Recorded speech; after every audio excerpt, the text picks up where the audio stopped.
All right, Mr. Davis, thank you for your Nepalese hat. That was pretty nice. I've decided I'm not going to wear a hat. I'm worried about objects falling from the ceiling, so I'm going to wear this for a little bit. We left on this jumping to conclusions, and one of the things that I want you to notice about this, the most important thing is your brain makes guesses about the world. Your brain has an understanding. I'm going to take this off. I think it's going to be hard for you to take me seriously with that on again.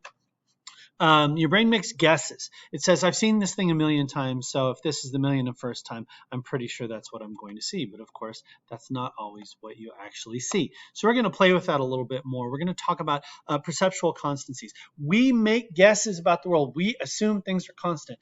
Size, shape, color. When it comes to light, shadows tell us a lot. There are a lot of different things. And you're going to say, I don't understand what you mean. Well, you'll understand after a couple of slides here. So the first thing I want to talk about is what's called a perceptual constancy. You can recognize the same object under different conditions. If somebody's walking away from you, they're getting smaller in your vision, but you don't go, oh my God, they're getting smaller. That's relative size, as we were talking about, Mr. Davis was talking about on a previous slide. If I turn off the lights, you wouldn't say, oh my gosh, everything changed color. Although technically, it did change color.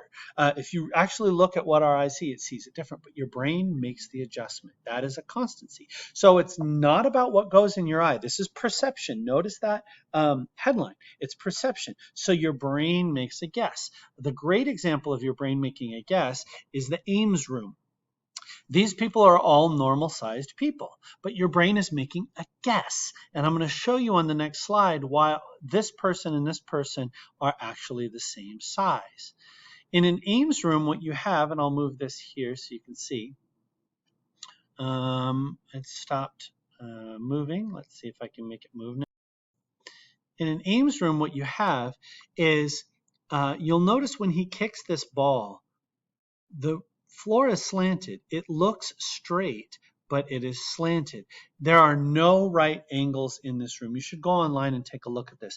But it's designed to trick your brain into thinking all of those lines are square, and none of those are square. They're all cattywampus. So that's a great example of your brain thinking it knows what's going on, but we can trick it. All kinds of optical illusions are basically your brain making a guess and somebody saying not so fast. We adapt to things, to perception in the world. We have these inversion goggles. When you get back into school, hopefully March 1st, we'll see, you'll notice we will have you put on these goggles and it will flip the world upside down. There are also goggles that tilt the world about 25 degrees. So I'll toss you a ball and you'll reach out here, but the ball will be coming right at you. But what will happen? And they actually did an experiment. They gave some people some goggles and it flipped the world upside down. And within a few days, their brain had flipped the world right side up again. So wearing goggles that turn the world upside down, they could catch balls, they could ride a motorcycle, they could drive, they could do all these different things. Your brain adjusts. It's pretty crazy stuff that it does that.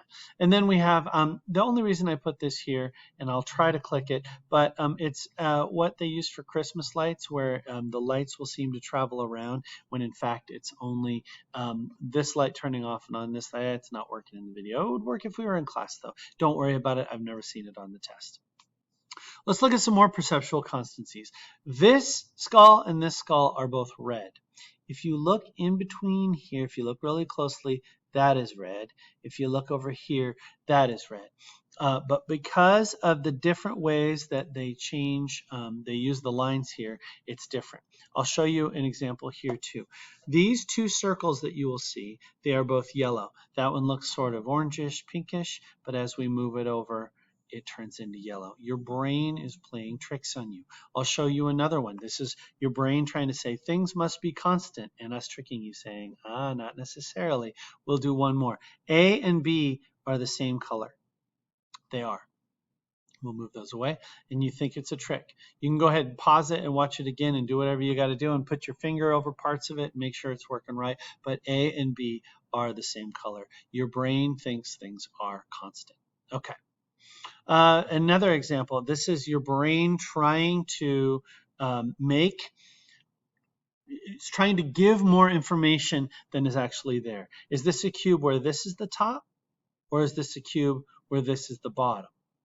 So is this right here the bottom, or is this right here is this right here the top, or is this right here the bottom?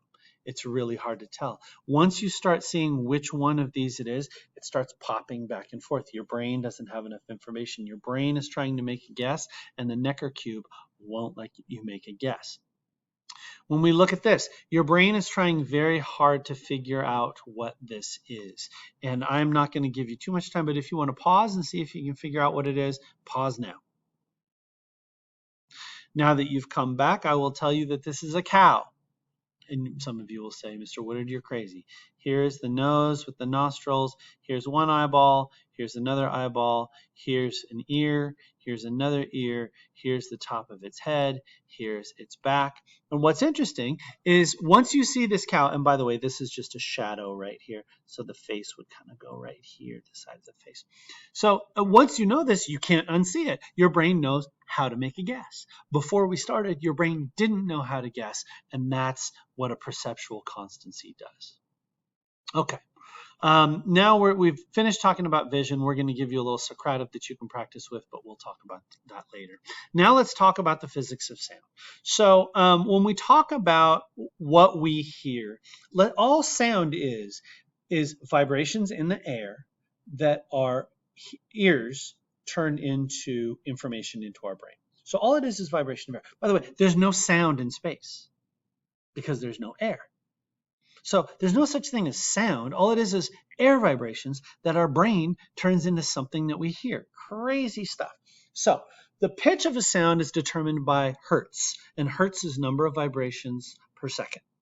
So I believe the middle A is 440 hertz, 440 vibrations per second. So the higher the vibrations, the higher the sound. So if it goes 600, 700, 800, the pitch goes up and up and up. If it goes down, and in fact, the pitch can get so high that we can't hear it. In fact, you can hear things that I can't hear. You know those ugly mosquito sounds that they have downtown to try to move you away from businesses? If you don't know, you're lucky. But I can't hear it.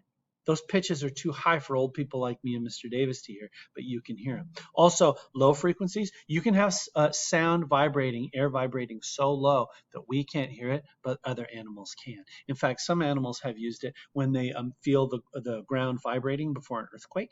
They'll start heading up into the hills before we can even hear it because they can hear lower frequency, and dogs with dog whistles can hear higher frequency. We can only hear a little bit of frequency. Some is too high and some is too low. So we've talked about frequency also with light. And here is a low frequency. Notice this doesn't vibrate very frequently. This vibrates much more frequently. And what we get right here is frequency in sound is the pitch, the note, so to speak. And frequency in light is the color. So it's the sound or the color with frequency. And then amplitude, remember amplitude in light was the brightness, and amplitude in sound is how loud it is. And Mr. Davis had it right on where he said, think of amp. So you either turn it up or you turn it down. Turn up the amplitude, it's a louder sound. Turn up the amp, it's a louder sound. Turn down the amp, it is, a quieter sound. Okay, so amplitude and frequency. And then sound has an extra little thing that light doesn't have. And there's something called timbre. It's pronounced timbre, not timbre. And you mess with the waveform. That's what synthesizers do. And I'll give you an example. Timbre is, well, let me give you an example. If I played an A note on a violin and I played an A note on a saxophone, would you be able to tell the difference? Yeah. Or on a piano or on a guitar. How can you tell the difference? Has the same frequency. And if, let's say I did it at 70 decibels. So if I had the same frequency, wavelength, the same amplitude, how do you tell the difference? Well, you tell the difference by something called timbre. So if you and I sang the same note at the same volume, you would be able to tell the difference because of timbre. And it's basically how dirty the waveform is. Think back to the waveforms you saw on the previous slide where they're perfect little pitches. Well, when sounds that come off of my vocal cords, my particular vocal cords make that waveform dirty. In a sense, it's not perfectly smooth. And my vocal cords and your vocal cords will create a different timbre of that wavelength of the wave that you're going to see. Okay, it's been 10 minutes. I'm going to let Mr. Davis take over from on the ear.